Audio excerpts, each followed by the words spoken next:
नमस्कार दोस्तों आज अगर आप यूपीएससी के साइट को खोलें तो आपको एक एडवर्टीजमेंट दिखेगा जिसमें साफ साफ दिखाया जा रहा है कि यूपीएससी ने 45 सीट्स ओपन किए हैं फॉर लैटरल हायरिंग।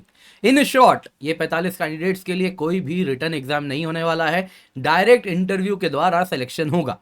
अब दोस्तों यहाँ पे जब भी लैटरल एंट्री की बात होती है इसमें बहुत ज़रूरी है कि इसको हम जाने, क्योंकि कुछ बदलते हुए समय के हिसाब से लैटरल एंट्री की रिक्वायरमेंट भी है, but at the same time कुछ चैलेंजेस भी हैं। क्या ये फेयरली हो रहा है और अन्य प्रॉब्लम्स भी हो सकते हैं, तो बहुत ज़रूरी है lateral entry as a whole क्या है उसको हम जानें, उसको समझें, क्या प्रोज हैं क्या कौन से वो भी जानें, और साथ ही साथ आखिरकार देखें ये एडवर्टीजमेंट में ऐसा क्या है, ऐसी क्या ज़रूरत आन पड़ी कि इनके लिए इंडस्ट्री से मैन पावर हायर किया जा रहा है। इंस्टेड यूपीएससी डायरेक्ट सेलेक्ट करती है, ग्रूम करती है टैलेंट को, वो प्रोसेस क्यों नहीं फॉलो हो रहा। तो आइए दोस्तों शुरू करते हैं, पर इससे पहले आगे बढ़े आप लोगों के लिए जरूरी अनाउंसमेंट है। 24,999 रुपए में आपको यूपीएससी सीएससी का सब्सक्रिप्शन मिल रहा है, जिसमें complete GS CSAT test series हम कवर करा रहे हैं।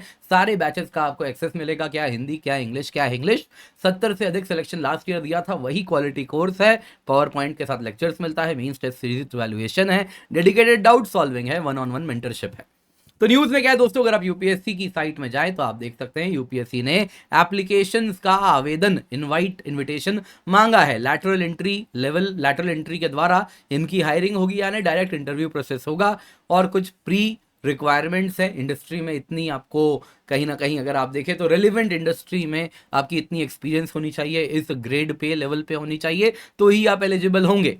अगर आप पोस्ट देखें तो देखिए दोस्तों, यहाँ पे समझिए, यहाँ पे जो पोस्ट है वो जॉइंट सेक्रेटरी है, या फिर जिसको डायरेक्टर कहते हैं, या फिर डिप्यूटी सेक्रेटरी लेवल पे ही हायरिंग हो रही है। Joint secretary, director, deputy secretary level पे हो रही है, और ये ऑर्डर्स डायरेक्टली डीओपीटी से आया है, जिसको यूपीएससी पालन कर रही है। इन टोटल दोस्तों 45 पोस्ट आपको देखने मिल रहे हैं। यदि आप ये पोस्ट का स्ट्रक्चर देखें तो आपको एक बात समझ आएगी, यूपीएससी को स्पेशलिस्ट चाहिए।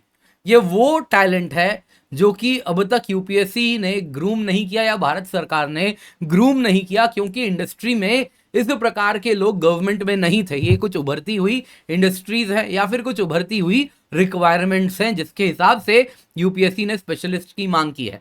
सबसे पहले जरा देखिए, ज्वाइंट सेक्रेटरी लेवल पे जो पोस्ट की रिक्वायरमेंट है वो है इमर्जिंग टेक्नोलॉजीज में। वैसे ही एक पोस्ट आया है सेमीकंडक्टर्स में, वैसे ही इन्वायरमेंटल पॉलिसी, इन्वायरमेंट लॉ पे। फिर अगर आप देखें तो digital economy, fintech, cyber security पे एक ज्वाइंट सेक्रेटरी लेवल पे रिक्वायरमेंट है। वैसे ही आप देखें तो यहाँ पे investment related department of economic affairs की रिक्वायरमेंट है। पॉलिसी एंड प्लानिंग के लिए मिनिस्ट्री ऑफ होम अफेयर्स में, एनडीए में, डिजास्टर मैनेजमेंट अथॉरिटी में चाहिए। वैसे ही आप देखें तो शिपिंग में चाहिए, साइंस एंड टेक्नोलॉजी में चाहिए। फिर अगर आप देखें तो इकोनॉमिक एंड कमर्शियल इंडस्ट्री के लिए चाहिए। फिर एक ज्वाइंट सेक्रेटरी की रिक्वायरमेंट रिन्यूएबल एनर्जी में है। वैसे ही अगर आप देखें तो डायरेक्टर या फिर डिप्यूटी सेक्रेटरी लेवल पे जो रिक्वायरमेंट है वो इस प्रकार है, क्लाइमेट चेंज के लिए चाहिए। वैसे ही आप देखें तो क्रेडिट, उधार वाले department for agriculture related credit आपको उनके लिए चाहिए। वैसे ही फॉरेस्ट्री के लिए चाहिए, इंटीग्रेटेड न्यूट्रिएंट्स मैनेजमेंट में स्पेशलिस्ट चाहिए, नेचुरल फार्मिंग का स्पेशलिस्ट चाहिए, natural resource management, rain fade farming के लिए स्पेशलिस्ट चाहिए। जैसे ही आप देखें तो ऑर्गेनिक फार्मिंग के लिए स्पेशलिस्ट चाहिए, वाटर मैनेजमेंट के लिए चाहिए, एविएशन मैनेजमेंट के लिए चाहिए। वैसे ही आप देखें तो केमिकल्स एंड पेट्रोकेमिकल्स के लिए स्पेशलिस्ट चाहिए, कोमोडिटी प्राइसिंग के लिए चाहिए। वैसे ही देखिए इंसॉल्वेंसी एंड बैंक्रप्सी का स्पेशलिस्ट चाहिए, एजुकेशनल लॉज रिलेटेड एक वहां पे अगर आप देखें तो स्पेशलिस्ट की आवेदन है। वैसे ही education tech, edtech related specialist की भी आवश्यकता है। बाकी अगर आप देखें तो इंटरनेशनल लॉ में स्पेशलिस्ट चाहिए, एमईए में, मिनिस्ट्री ऑफ एक्सटर्नल अफेयर्स। वैसे एक इकोनॉमिस्ट की रिक्वायरमेंट है, टैक्स पॉलिसी एक्सपर्ट चाहिए, मैन्युफैक्चरिंग ऑटो रिलेटेड एक्सपर्ट चाहिए। वैसे ही आप देखें तो टेक्निकल डिपार्टमेंट के लिए ऑफिशियल लैंग्वेजेस में चाहिए, अर्बन वाटर मैनेजमेंट के लिए चाहिए, डिजिटल मीडिया में चाहिए। बहुत इंपॉर्टेंट है, उभरता हुआ फील्ड है ये सारे, जिसमें अब तक हमने टैलेंट ग्रूम नहीं किया है। वैसे ही आप देखें तो वाटर रिसोर्सेज के लिए चाहिए, टेक्निकल डिपार्टमेंट के लिए भी चाहिए, water sanitation, finance sector, international laws के लिए चाहिए, सर्विस लॉज के लिए चाहिए, आईटी के लिए चाहिए। यहां पे अगर आप देखें तो ये लीगल एक्सपर्ट चाहिए। यहां पे अगर आप देखें तो कॉन्ट्रैक्ट मैनेजमेंट कैसे किया जाए ministry of road transport and highways के द्वारा, उसके लिए एक एक्सपर्ट चाहिए। वैसे ही आप देखें तो welfare department of social justice के लिए चाहिए, सोशल वेलफेयर एक्सपर्ट चाहिए, इंफॉर्मेशन टेक्नोलॉजी का एक्सपर्ट चाहिए, और वैसे ही अगर आप देखें तो इंडस्ट्री स्पेशलिस्ट चाहिए। अब दोस्तों यहां पे अगर आप अधिकतम रिक्वायरमेंट्स देखें तो एक्सपर्ट की है, semiconductors, emerging technology, science and tech, ये कुछ वो टेक्नोलॉजीज हैं जिनके एक्सपर्ट अब तक हमने ग्रूम नहीं किए हैं, लेकिन हाँ कुछ ऐसे भी हैं जो कि जनरलिस्ट पोस्ट अब तक हमारे सिविल सर्वेंट्स जो किया करते थे उनके लिए भी रिक्वायरमेंट है। तो यहां पे बहुत जरूरी है कि आखिरकार लैटरल एंट्री गवर्नमेंट क्यों चाह रही है, तो एडवांटेजेस क्या है लैटरल एंट्री का, जरा उसको समझते हैं। देखिए हुआ क्या है, सबसे पहले तो गवर्नेंस कॉम्प्लेक्स होता जा रहा है। आज के टाइम में अगर आप देखें तो स्पेशलाइज स्किल्स चाहिए, आपको एक्सपर्ट चाहिए। हमारे यहाँ क्या होता है, सिविल सर्वेंट्स जो होते हैं दे आर जनरलिस्ट, वो सब में ज्ञान रखते हैं, सबका थोड़ा थोड़ा ज्ञान रखते हैं, लेकिन एक्सपर्ट नॉलेज उनको ओवर एक्सपीरियंस होता है। जब वो उस डिपार्टमेंट में सालों साल बिताते हैं तब वो उसके एक्सपर्ट होते हैं। लेकिन बाई एजुकेशन, बाई उनका जो जॉब है, कभी अगर आप देखें तो वो डीएम भी बन जाते हैं, वही कभी एजुकेशन डिपार्टमेंट में होते हैं, कभी हेल्थ डिपार्टमेंट में होते हैं, कभी रोड संभालते हैं, तो इसमें उनको एक्सपर्ट नॉलेज नहीं होता। लेकिन आज के टाइम में रिक्वायरमेंट एक्सपर्ट्स की होती जा रही है, चीजें बड़ी कॉम्प्लेक्स हो गई हैं। इंटरनेशनल लॉ किस प्रकार से वीव किया जा रहा है उसका एक्सपर्ट चाहिए कोई, तो कोई चाहिए कि क्रिटिकल टेक्नोलॉजीज को समझ सके, कोई एक्सपर्ट चाहिए जो कि इंफॉर्मेशन कम्युनिकेशन टेक्नोलॉजी को बेहतर समझ सके, तो कोई साइबर डोमेन का एक्सपर्ट हो। तो इस प्रकार के एक्सपर्ट्स की आवश्यकता है। दूसरा अगर आप देखें तो पर्सनल शॉर्टेज भी है। अगर आप देखें तो 1500 आईएएस अफसर की कमी है, डीओपीटी ने खुद कहा है। तो सवाल उठता है आप हायरिंग में क्यों नहीं बढ़ाते, कहते कि उनको ट्रेन करने के लिए हमारे पास रिसोर्स नहीं है। वैसे ही अगर आप देखें तो इस मैन पावर के शॉर्टेज को अगर फिल करना है तो लैटरल हायरिंग करनी होती है। तीसरा कारण होता है कल्चरल ट्रांसफॉर्मेशन। ब्यूरोक्रेसी क्या हो जाती है, ओवर टाइम लेथार्जिक हो जाती है।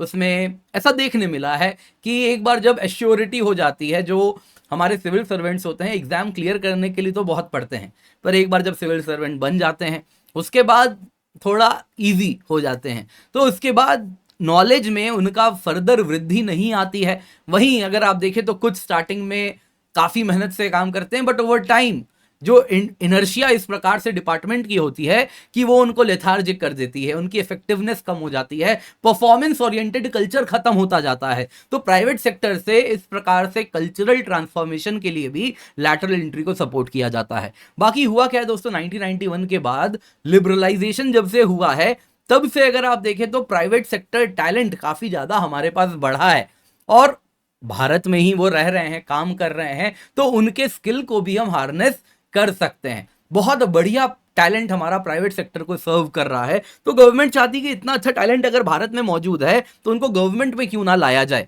बाकी दोस्तों अगर आप देखें तो आज के टाइम में गवर्नेंस अकेला सरकार नहीं कर रही, इसमें प्राइवेट सेक्टर भी हैं, नॉन प्रॉफिट्स भी हैं। भारत तभी, सबको अगर आप मिलाओगे तभी हम आगे बढ़ेंगे।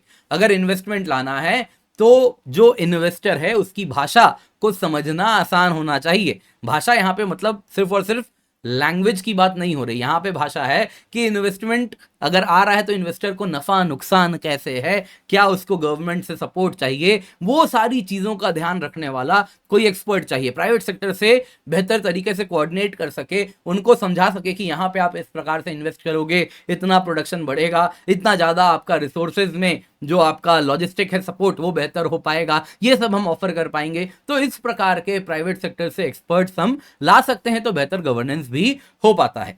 लेकिन दोस्तों कुछ चैलेंज है। सबसे पहले तो सिलेक्शन में ट्रांसपेरेंसी।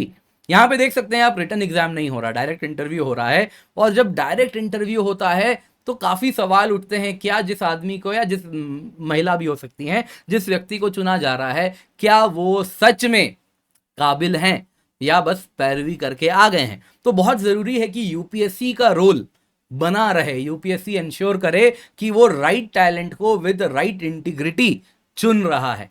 दूसरा क्या होता है दोस्तों, प्राइवेट सेक्टर के जब प्लेयर्स गवर्नमेंट में काम करने आते हैं तो ऑलरेडी लैटरल एंट्री तो हुई है, एक टर्फ वॉर हो जाता है। जो पुराने ब्यूरोक्रेट्स हैं वो उनका काम बाधित कर देते हैं, ये उनके साथ कोऑर्डिनेट नहीं करते हैं। तो गवर्नमेंट वर्क कल्चर के साथ अगर आप देखें तो रेजिस्टेंस भी आता है सिविल सर्विस में। तीसरा कल्चरल डिफरेंस होता है, प्राइवेट सेक्टर जिस प्रकार से उनके लोग काम करते रहे, गवर्नमेंट में वैसा काम करने का तरीका नहीं होता, तो वो वर्क कल्चर में अडेप्ट करने में भी उनको समस्या होती है। इसके बाद एक समस्या होती है कि आज तक जो प्राइवेट सेक्टर में काम किए हैं उनका माइंडसेट प्रॉफिट ड्रिवन होता है, लेकिन सरकार सब कुछ प्रॉफिट के लिए नहीं करती, पब्लिक सर्विस के लिए करती है। तो ये फोकस लाना कि अब प्रॉफिट के लिए नहीं, पब्लिक सर्विस को मैक्सिमाइज करना है, इसके लिए आपको काम करना है, तो ये भी थोड़ा टाइम लगता है। बाकी एक समस्या आती है, कुछ लोग कहते हैं एफर्मेटिव एक्शन, कि जब सिविल सर्विस एग्जाम के थ्रू चुनते हैं तो जो रिजर्वेशन है उन सब का ध्यान रखा जाता है, कॉन्स्टिट्यूशनल मैंडेट है ये, तो उसको ध्यान रखते हुए करते हैं। तो क्या उन चीज़ों का ध्यान लैटरल एंट्री में किया जा रहा है? इसके सिवा एक बहुत बड़ी समस्या है, यूएस में हमने देखा है कन्फ्लिक्ट ऑफ इंटरेस्ट होता है। यूएस में continuously government and private sector में मूवमेंट होता रहता है, रिवॉल्विंग डोर पॉलिसी कहते हैं इसको, कि आज गवर्नमेंट के लिए काम किया, सरकार हट गई, ट्रंप भाई साहब आ गए, तो इनके लोग यूनिवर्सिटी में चले गए, थिंक टैंक्स में चले गए, प्राइवेट सेक्टर में चले गए, जाके वो डिफेंस कंपनीज में काम कर रहे हैं, और फिर जैसे ही उनकी सरकार आ जाएगी वो वापस सरकार में आ जाएंगे और अपनी ही कंपनी को कॉन्ट्रैक्ट देना शुरू कर देते हैं। तो कन्फ्लिक्ट ऑफ इंटरेस्ट होता है कि ये प्राइवेट सेक्टर का व्यक्ति आज यदि सरकार के लिए काम कर रहा है तो क्या ये सरकार के लिए काम कर रहा है, अभी भी प्राइवेट सेक्टर के इंटरेस्ट को सर्व कर रहा है? तो ये बड़ा बड़ा प्रॉब्लम है जिसको एड्रेस करना होता है। बाकी अगर आप देखें तो जो क्राइटेरिया रखा जाता है इन एड्स में भी अगर आप देखें तो बड़ा ही ब्रॉड क्राइटेरिया रख दिया जाता है। इतना ब्रॉड क्राइटेरिया है कि किस बेसिस पे किसको सेलेक्ट किया गया, इसमें ट्रांसपेरेंसी नहीं होती, तो वो सारे प्रॉब्लम्स रहते हैं। तो जो भी है दोस्तों, फिलहाल तो सरकार ने फैसला ले लिया है, 45 पोस्ट हैं जिनके लिए लैटरल हायरिंग होगी, यूपीएससी स्पेशलिस्ट को ढूंढ रही है। आप इसके बारे में क्या समझते हैं, आप क्या राय रखते हैं, कमेंट में अवश्य बताइएगा। बाकी दोस्तों मत भूलिएगा, फ्रीडम टू लर्न सेल आपके लिए हम लेकर के आए हैं। केवल 24,999 रुपए में आपको कंप्लीट जीएससी सैट सीरीज मिल रहा है, सारे बैचेस का एक्सेस मिल रहा है, 70 से अधिक सिलेक्शन हमने दिया है, प्लस कोर्सेज में वही कोर्स जो लास्ट ईयर दिया था उसी प्रकार का क्वालिटी एनरिच्ड कोर्स आप तक हम पहुंचा रहे हैं। बाकी 20 अगस्त से मेरा बैच स्टार्ट हो रहा है, करंट अफेयर्स का बैच है दोस्तों, जिसमें प्रीलिम्स और मेंस को इंटीग्रेटेड तरीके से हम कवर करने वाले हैं, बड़े ही अफोर्डेबल प्राइस पे है, नीचे लिंक मिल जाएगा, जाके एनरोल कर लें। एक बार आप ये कोर्स में एनरोल कर लिए तो आपकी करंट अफेयर्स रिलेटेड रिक्वायरमेंट मैं फुलफिल करने वाला हूं, ये मेरी जिम्मेदारी हो जाती है। बाकी दोस्तों फ्रीडम बैच आपके लिए हम लेकर के आए हैं, जिसमें आप देख सकते हैं स्पेशलाइज्ड फोकस आंसर राइटिंग पे होगा, 1-on-1 मेंटरशिप है, सब कुछ आपको मिल रहा है, इंग्लिश लैंग्वेज में है, 15 अगस्त से जस्ट अभी स्टार्ट हुआ है, एनरोल कर लें। इंग्लिश, हिंदी, इंग्लिश में भी हमारे बैचेस हो रहे हैं, इसका हिस्सा बन जाए। आइकनिक सब्सक्रिप्शन अगर आप लेते हैं तो वन स्टॉप सोल्यूशन है, ऑफलाइन रिकॉर्डेड क्लासेस है, क्विक रिवीजन मॉड्यूल है, आंसर इवैल्यूएशन है, इंटरव्यू गाइडेंस है, सब कुछ आपको मिलता है। जीएस पीडीएफ बुक्स मिलेंगे 20, वैसे ही आप देखें तो आज का डाउट है, डेली आंसर राइटिंग है, सब कुछ आपको मिलता है। यूज द कोड KC10, इसका हिस्सा बन जाएं। ऑप्शनल बैचेस भी हमारे स्टार्ट हो चुके हैं, इनका हिस्सा अवश्य बन जाएं। मल्टीपल सब्जेक्ट्स के मल्टीपल टीचर्स हम लाए हैं सो दैट आपको बेस्ट कंटेंट मिले, जल्दी से जाएं, जाके हिस्सा बने। Use the code KC10।